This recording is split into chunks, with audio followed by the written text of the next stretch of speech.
அஸ்ஸலாமு அலைக்கும், welcome to my channel. Hi friends, எல்லோரும் எப்படி இருக்கீங்க? இன்றைக்கி வந்து கொஞ்சம் டிஃப்ரெண்ட்டான சிக்கன் தான் பண்ண போகிறோம். எப்படி பண்ணுறதுன்னு வாங்க பார்த்துடலாம். நான் வந்து 1/2 கிலோ அளவுக்கு வந்து போன்லெஸ் சிக்கன் வந்து எடுத்திருக்கேன். அது கூடவே வந்து ஒரு 1/4 கப் அளவுக்கு வந்து மோர், அதாவது தயிர் தான் என்கிட்ட இருந்துச்சு. அதை வந்து நான் மோராக ஆக்கி அதை வந்து ஊற்றிருக்கேன். உங்கள்கிட்ட மோர் இருந்தால் நீங்கள் மோர் கூட சேர்த்துக்கலாம். 1/2 டீஸ்பூன் இஞ்சி பூண்டு பேஸ்ட்டு, ஒரு 1/4 டீஸ்பூன் அளவுக்கு வந்து உப்பு சேர்த்துக்கிறேங்க. அது போக காரத்துக்கு தகுந்தாற்போல் வந்து மிளகாய்த்தூள் வந்து சேர்த்துக்கிறேங்க. நான் வந்து 1/2 டீஸ்பூன் அளவுக்கு வந்து சேர்த்துருக்கேன்.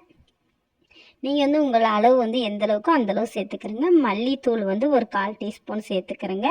அது கூடவே வந்து கரம் மசாலா வந்து ஒரு 1/4 டீஸ்பூன் வந்து சேர்த்துக்கிறேங்க.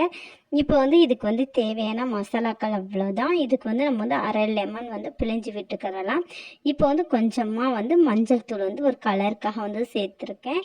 1/4 டீஸ்பூன் இருக்கும். இப்போ வந்து எல்லாத்தையுமே நம்ம நல்லா சேர்த்து விட்டாச்சு. ஒரு கொஞ்சமாக காரத்துக்காக ஒரு 1/2 டீஸ்பூன் அளவுக்கு வந்து பெப்பர் தூள் வந்து சேர்த்துருக்கேன். உங்களுக்கு வந்து பெப்பருடைய காரம் வேணாம் அப்படின்னா வந்து நீங்கள் வந்து ஸ்கிப் பண்ணிக்கிறலாம். இப்போ எல்லாத்தையுமே சேர்த்து நல்லா மிக்ஸ் கொடுத்துருங்க. மசாலாவெல்லாம் நல்லா மிக்ஸ் கொடுத்து ஒரு பாக்ஸில் வந்து ஃப்ரீசரில் வந்து 1 ஹவர் கிட்ட வந்து வச்சுக்கிறேங்க. இப்போ வந்து இதுக்கு வந்து மேலே போடுற கோட்டிங் வந்து நம்ம ரெடி பண்ணிடலாம். ஒரு பிளேட் எடுத்துக்கிறேங்க. அதில் வந்து ஒரு மைதா வந்து நான் சலிச்சிட்டு எடுத்திருக்கேன். அது கூடவே வந்து 1 ஸ்பூன் அளவுக்கு வந்து தனி மிளகாய்த்தூள் வந்து சேர்த்துருக்கேன். இப்போ வந்து இதுக்கு வந்து தேவையான அளவுக்கு வந்து உப்பு சேர்த்துக்கிறலாம். ஒரு 1/4 டீஸ்பூன் அளவுக்கு சேர்த்துருக்குங்க. ஏற்கனவே நம்ம அதுலேயும் உப்பு சேர்த்துருக்கோம். அது போக வந்து பெப்பர் பொடி வந்து கொஞ்சமாக வந்து சேர்த்துக்கிறேங்க. வேணாம் அப்படின்னா நீங்கள் ஸ்கிப் பண்ணிக்கிறலாம். இப்போ எல்லாத்தையுமே சேர்த்து நல்லா வந்து ஃபுல்லாக வந்து கொஞ்சம் கூட கட்டி இல்லாமல் கையை வச்சு நல்லா வந்து கலந்து விட்டுக்கிறேங்க. அதாவது மைதாவில் வந்து நம்ம ஒரு பொருளை கலக்கும்போது டக்குன்னு வந்து கட்டி தட்டும், அந்த மாதிரி எதுவும் இல்லாமல் நல்லா ஃபுல்லாக கை விட்டு ஈவனாக வந்து நல்லா வந்து பரப்பி விட்டுக்கிறேங்க. இப்போ வந்து ஒரு கடாயை வந்து காய வச்சிடலாம். கடாயை காய வச்சு நம்ம வந்து சிக்கனை வந்து பொரிக்கிறதுக்கு தேவையான அளவுக்கு வந்து எண்ணெய் ஃபஸ்ட்டு ஊற்றி ஹீட் பண்ணி விட்டுறலாம். இப்போ நம்மளுடைய எண்ணெய் வந்து ஒரு பக்கம் வந்து ஹீட் ஆகிக்கிட்டே இருக்கட்டும். இப்போ வந்து நம்ம வந்து எடுத்து வச்சுருக்க சிக்கனை வந்து கோட்டிங் வந்து எப்படி கொடுக்குறது அப்படின்னு சொல்லிட்டு பார்த்துடலாம். நான் வந்து 1 ஹவர் கிட்ட வந்து ஃப்ரீசரில் வச்சு எடுத்துக்கிட்டேன். நீங்கள் வந்து உங்களுக்கு டைம் இல்லை அப்படின்னா வந்து ஜஸ்ட் ஒரு 1/2 ஹவராவது வச்சு எடுத்துக்கிறேங்க. இப்போ வந்து நம்ம எடுத்த சிக்கனை வந்து நல்லா வந்து இந்த மைதா கோட்டிங்கில் வந்து ஃபுல்லாக வந்து எல்லா பக்கமே வந்து படுற அளவுக்கு வந்து ஈவனாக வந்து பிரட்டி எடுத்துக்கிறேங்க. கொஞ்சம் கூட வந்து எந்த இது கேப்புமே இல்லாத அளவுக்கு வந்து ஃபுல்லாக பிரட்டி எடுத்துக்கிறேங்க. அந்த மாதிரி பிரட்டி எடுத்தால் தான் நமக்கு வந்து அந்த டேஸ்ட் வந்து கிடைக்கும். ஒரே மாதிரி வந்து சிக்கன் வந்து செஞ்சு கொடுத்து போர் அடிச்சிருக்கும் பசங்களுக்கும், நமக்குமே போராக இருந்திருக்கும். அதனால் கொஞ்சம் வந்து டிஃப்ரெண்ட்டாக இதே மாதிரி வந்து ட்ரை பண்ணுங்கள். டேஸ்ட் ரொம்பவே சூப்பராக இருக்கும். இப்போ வந்து நம்மளுடைய மைதா கோட்டிங் ஃபுல்லாக கொடுத்த பின்னாடி ஒரு கப்பில் வந்து கொஞ்சமாக ஐஸ் வாட்டர் வந்து எடுத்து வச்சுக்கிறோங்க. அதில் வந்து நம்ம வந்து எடுத்து வச்ச சிக்கனை வந்து மறுபடியும் ஒரு டிப் பண்ணிவிட்டு மறுபடியும் ஃபுல்லாக வந்து கோட்டிங் கொடுங்க. ஏன் இந்த மாதிரி வந்து கோட்டிங் கொடுக்குறோம் அப்படின்னா வந்து அப்போ தான் வந்து நம்மளோட கோட்டிங் வந்து ஃபுல்லாகவே இது கூட நல்லா ஒட்டி டேஸ்ட் வந்து ரொம்பவே சூப்பராக வரும். அதாவது சின்ன பசங்க வந்து ரொம்பவே இந்த மாதிரி டிஃப்ரெண்ட் ஸ்டைலில் பண்ணி கொடுக்கும்போது ரொம்பவே வந்து விரும்பி சாப்பிட்டாங்க. இப்போ வந்து நான் வந்து எல்லாத்தையுமே இந்த மாதிரி வந்து பிரட்டி எடுத்து வச்சுக்கிட்டேன். ஏன்னா ஒன்றா பிரட்டி போடுறது கொஞ்சம் லேட் ஆகிற மாதிரி இருந்துச்சு. அதனால் நான் வந்து மொத்தமாக எல்லாத்தையுமே இந்த மாதிரி பிரட்டி எடுத்துக்கிட்டோம் அப்படின்னா வந்து போடும்போது நமக்கு ரொம்பவே ஈஸியாக இருந்துச்சு. இப்போ வந்து நம்மளுடைய எண்ணெய் வந்து சூப்பராக காஞ்சிருச்சு. நான் வந்து ஆயிலில் தான் இன்றைக்கி வந்து ஃப்ரை பண்ண போகிறேன். நீங்கள் வந்து கடலை எண்ணெயில் கூட வந்து ஃப்ரை பண்ணலாம், அதுவுமே டேஸ்ட் நல்லாயிருக்கும். இப்போ வந்து நம்ம ஒரு சிக்கனாக வந்து உள்ளே சேர்த்து விட்டுறலாம். இதை வந்து பசங்களுக்கு வந்து ஸ்நாக்ஸுக்கும் நம்ம செஞ்சு கொடுக்கலாம், அல்லது வீட்டில் லஞ்சு சாப்பிடும்போதும் செஞ்சு கொடுக்கலாம்.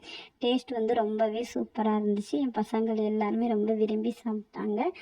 இதே மாதிரி நம்ம போட்டு விட்டுட்டு அடுப்பை வந்து லோவில் வச்சுட்டு கொஞ்சம் நேரம் ஆனதுக்கப்புறம் லைட்டாக வந்து ஒரு கரண்டியை வச்சு லைட்டில் வந்து அதை வந்து திருப்பி விட்டுறலாம். இந்த மாதிரி திருப்பி விடும்போது உங்களுக்கு வந்து கலர்ஃபுல்லாக வந்து சேஞ்ச் ஆகி பார்க்குறதுக்கு வந்து ஒரு ஒயிட் கலராக இருக்கும். பார்க்குறதுக்கே வந்து உங்களுக்கு வந்து சாப்பிடணும் போல் தோணும். அந்தளவுக்கு வந்து டேஸ்ட்டு சூப்பராக இருக்கும்.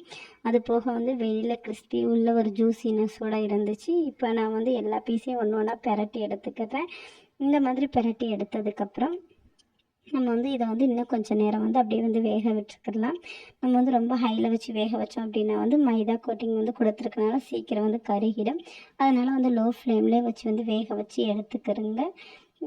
இதை வந்து நான் வந்து கொஞ்சம் பெரிய பீஸாக தான் வந்து போட்டிருக்கேன். நீங்கள் இதை விட குட்டி பீஸில் கூட இதே மாதிரி வந்து ட்ரை பண்ணலாம்.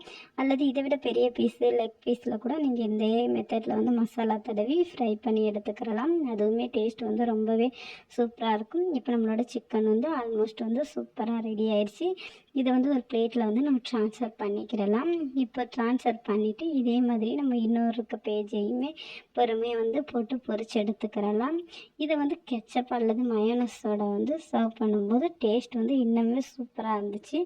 அதாவது நம்ம பசங்களுக்கு வந்து வெளியில் போய் அதை வாங்கி கொடுக்கறத விட இந்த மாதிரி என்றைக்காவது ஒரு நாள் அல்லது வாரத்தில் ஒரு நாள் வந்து அவங்களுக்கு பிடிச்ச மாதிரி நம்ம வீட்டிலையே ரெடி பண்ணி கொடுத்தோம் அப்படின்னா வந்து அவங்களுக்கும் வந்து ஹெல்த் இஷ்யூஸ் வராது.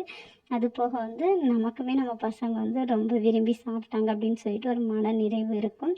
இப்போ வந்து நான் அடுத்த பேஜையும் வந்து போட ஆரம்பிச்சிட்டேன். இதையுமே அதே மெத்தடில் வந்து லோ ஃப்ளேமில் வச்சு கொஞ்சமாக வந்து நம்ம வந்து பொரிச்சு எடுத்துக்கிறலாம்.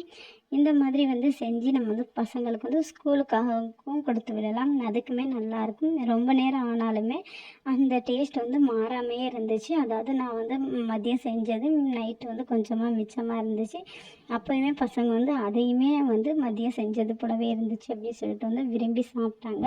நான் வந்து இன்றைக்கி வந்து கெச்சப்போட தான் இதை வந்து சர்வ் பண்ணியிருக்கேன். நீங்கள் வந்து மயோனஸ் கூட வந்து சர்வ் பண்ணலாம். டேஸ்ட் வந்து ரொம்பவே சூப்பராக இருந்துச்சு. இந்த மாதிரி வந்து நீங்கள் வந்து குழந்தைகளுக்கு வந்து ட்ரை பண்ணி கொடுங்க. கண்டிப்பாக ரொம்பவே விரும்பி சாப்பிடுவாங்க. இந்த வீடியோ உங்களுக்கு பிடிச்சிருந்துச்சுன்னா லைக் பண்ணுங்கள், ஷேர் பண்ணுங்கள். மறக்காமல் நம்ம சேனலை சப்ஸ்கிரைப் பண்ணி பக்கத்தில் இருக்க பெல் ஐக்கானில் ஆளுங்கிற ஆப்ஷனை கொடுங்க. அப்போ தான் நான் போடுற வீடியோ உடனே நோட்டிஃபிகேஷன் வரும். தேங்க்ஸ் ஃபார் வாட்சிங். அஸ்ஸலாமு அலைக்கும்.